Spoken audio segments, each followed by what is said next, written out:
Hello. So I am here showing another one of my, I don't really want to call them budget knives because I think it makes them sound cheap, but I'm trying to keep them as inexpensive as possible. And the one we have here, this one is forged out of 5160. I kept the forging marks and some of the knife scale on the flats there, and then I forged the edge in. This has a bit of a recurve to it, and I can't really see, but a little bit of an upsweep right there, so that it's I just kind of like the shape. Fits in the hand real well.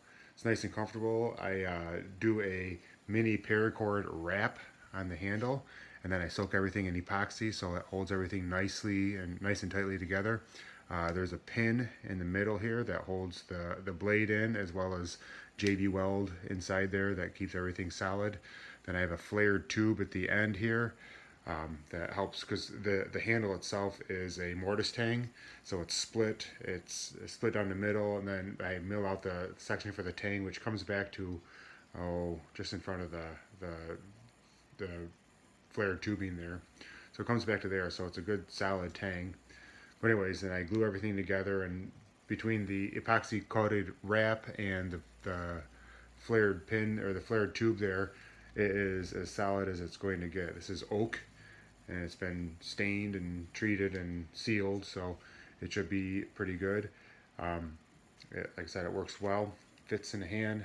It's got a good solid feel to it, but it's light too. It's not there's not a whole lot of heft to it. It's a good fast cutter, and the sheath is Kydex here, and the belt loop is leather. And what I've done is I've attached it with these Chicago screws, and so you can take the belt loop off and turn it around the other side, so it can be a right or left-handed sheath.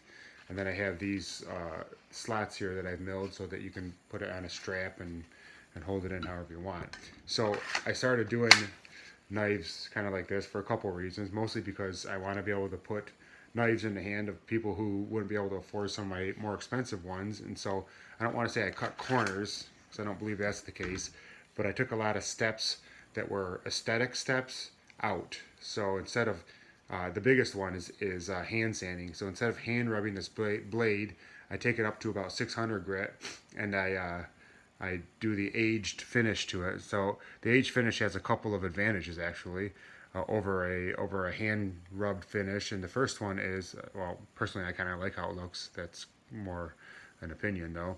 But the second is that you can beat on these all day, and you don't have to worry about scratching them or marking them up or marring them like that. You just kind of keep them clean and oiled, and they're good to go. And if there is any sort of surface rust that ever gets on there, just take some 400 grit sandpaper and rub it, and it's going to end up looking pretty much like this, because I use 400 grit sandpaper to get this finish.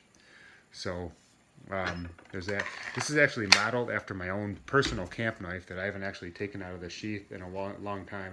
I made this years ago, and I just use it for chopping and stuff like that around my campsite. But you can see, I mean, there's like some scuffing on the blade, but that's about it. And like I said, I've used the heck out of this thing. I put it through just about any wood and logs and stumps and all that sort of stuff. So it gets some abuse. So this is my own personal one, and this has got a really ugly hemp wrap on it, and another oak handle.